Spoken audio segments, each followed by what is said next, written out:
Joss Whedon's ability to be subtle.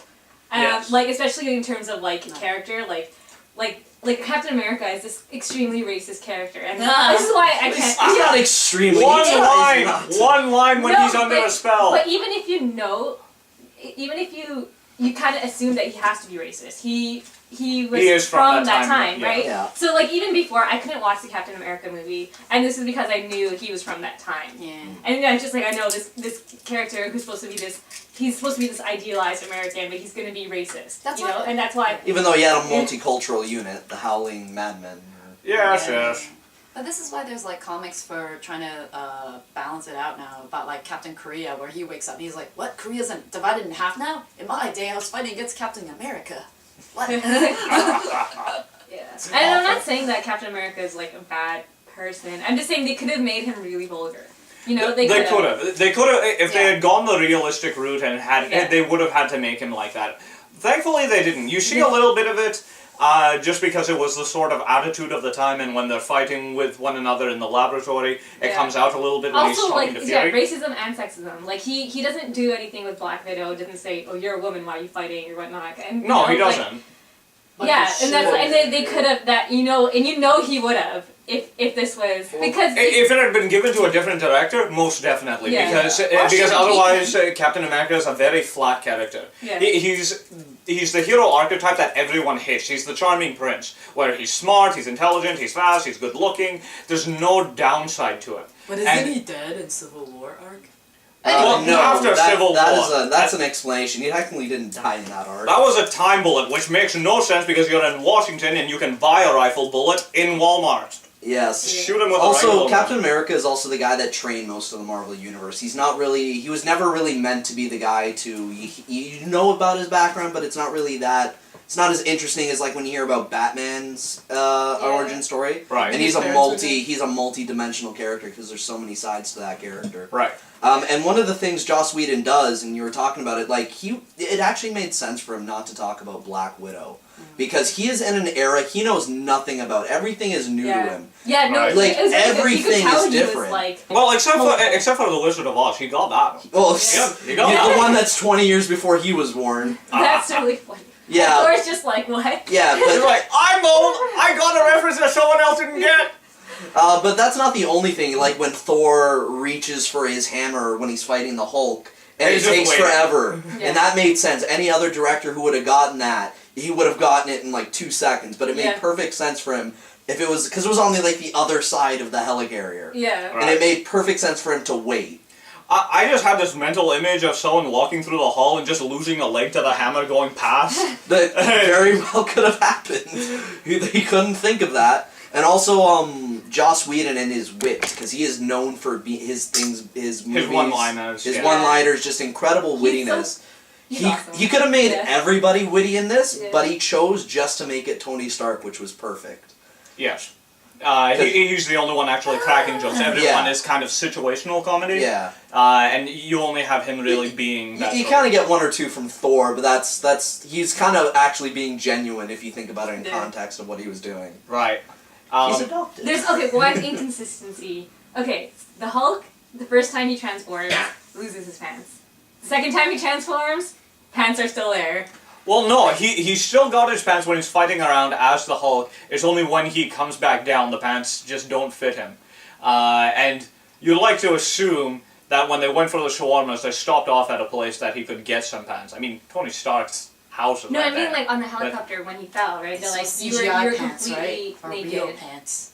You were completely naked. That's why he was completely naked. By the time he was down. By the time he was down, he was wearing pants when he jumped onto the jet. Oh, okay. He had pants. I probably They didn't edit around his bare ass. It could have exploded and the pants just like got burned off. Yeah. Well, that's what I'll accept as the explanation for that. They could have edited around it. But it worries me. Remember, this is a PG-13 movie. There's one problem with that.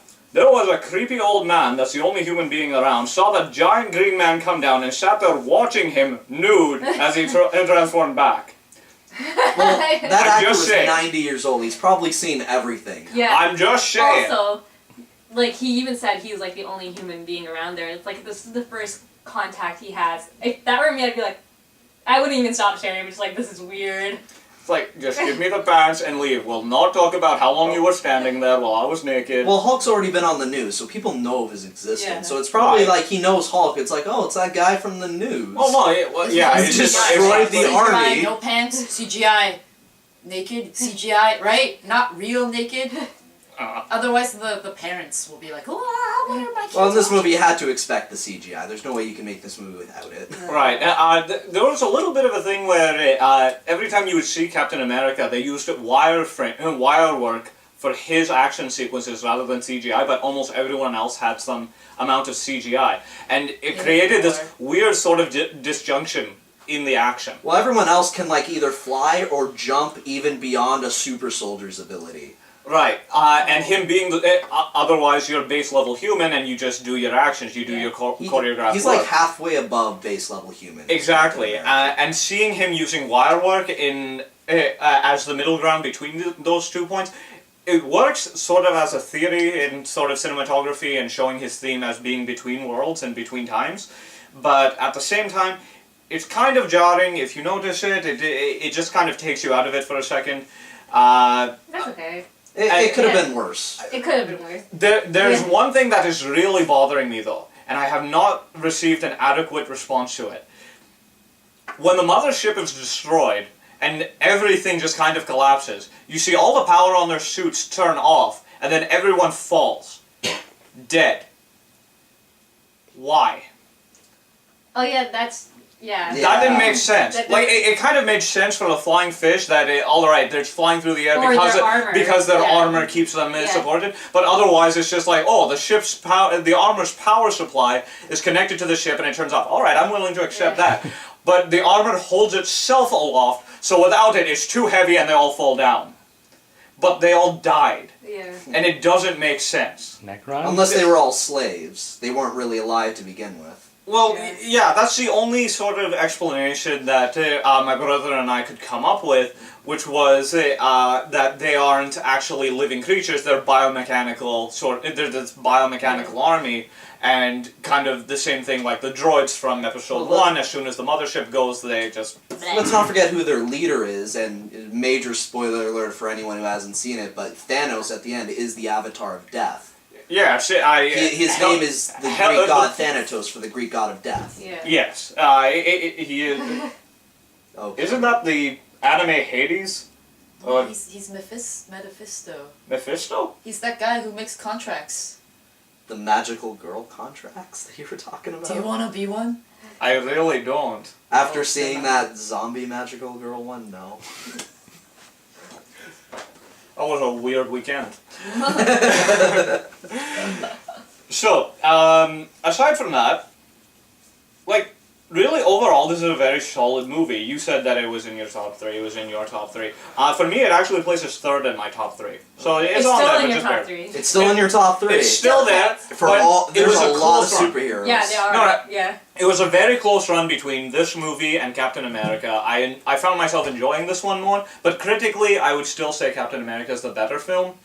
No, I haven't seen it, so I can't judge. I can judge. I didn't. I liked Captain America, especially the first half of that movie. That first half of Captain America was brilliant. yes. I didn't like it because there just seemed to be obvious reasons that they wanted to make it more PG. Yeah. For the lack of, like, it's a World War II movie, and they could have done the Hydra separating from Nazis later on, but they did it right away just to not show Nazi symbolism. Yes. And then they just replaced all the guns with the laser guns, and like, I know the argument, disintegration's worse than being shot, but it's not as graphically appealing. Right. And it doesn't have nothing- that sort of visceral reality. And none of those futuristic looking weapons looked like from that era. In a world where we have things like steampunk, where all the advanced weaponry looks like it's from that era, where they could have easily designed it to make it look like World War II era weapons, they didn't. Like, everything, like, why don't we have those tanks now? Right. Those are, like, so advanced that you could still, like, make them as they are back then and still be the top tank you've ever seen. Right. The thing is, without the Tesseract, you can't power the bloody thing. You could find other ways. I'm sure You could find other ways. The Tesseract Right. is like It- infinite source of power, right? And Right. the thing is, the one thing I actually noticed is that Tony Stark's. Remember how he made the new element? Yeah. It looks very similar to Tesseract energy.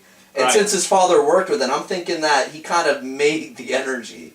And he's actually working with that, which means they're very close to Right. making that energy. And he made that in 5 minutes, by the way. Yes, the arc reactor and all Yeah. that. Yeah. Uh, Tony Stark is one of, he's like a Marvel equivalent to Batman.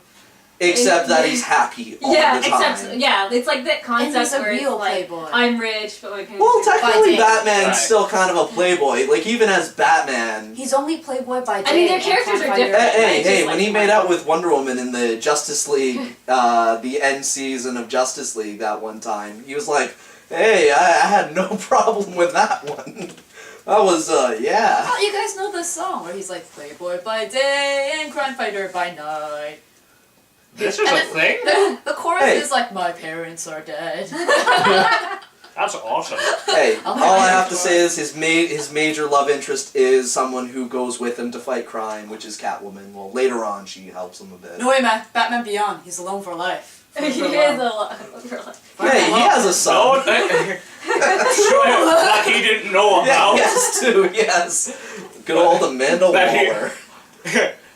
Which is just wrong on so many levels. I think that's what the whole episode was about, on how he just couldn't take that. That was wonderful. Old Batman's but, funny. right. So that's the Avengers. Definitely check it out. It was a thoroughly enjoyable film, and well, I could see a Green Arrow. I could see how they're going to do the Green Arrow film after seeing Hawkeye in this. And I've got to say, he's Jamie. He is. I like him. We'll see. He's got that rough and tumble look. It just Yeah, tickles I'm me. not against, he's okay. Like, if he weren't put up against Thor and all those other actors, I'd be like, yeah, he's pretty dreamy, but unfortunately... Jeremy Renner is a really good actor. He was Right. up against Thor and But- Captain And as for America. Green Arrow, I- they need Black Canary in that. There's just no way it would work. They without need him. a strong Black Canary in that. Really enjoyed Loki. The movie all Loki- around is good. Loki was- And seeing Hellboy come out in the second one as Thanos is going to be loads of fun. So check out the movie. Check us out on boxofficebuzz.com. Link, subscribe below. Also, and tell all the us fun what stuff. is your top 3. Hey, follow us on Yes. Twitter too. We got the tweets. Oh, we Right. got tweets. We yes. do got the have tweets. tweets. Tiger and Bunny count too. You can do anime superheroes. That is a surprisingly good series. I really should watch The Marvel more of that. anime? Yes. Okay. Well, not the Marvel anime, Tiger and Bunny. I'll tell you Oh, about okay. it later, but for now, we're out.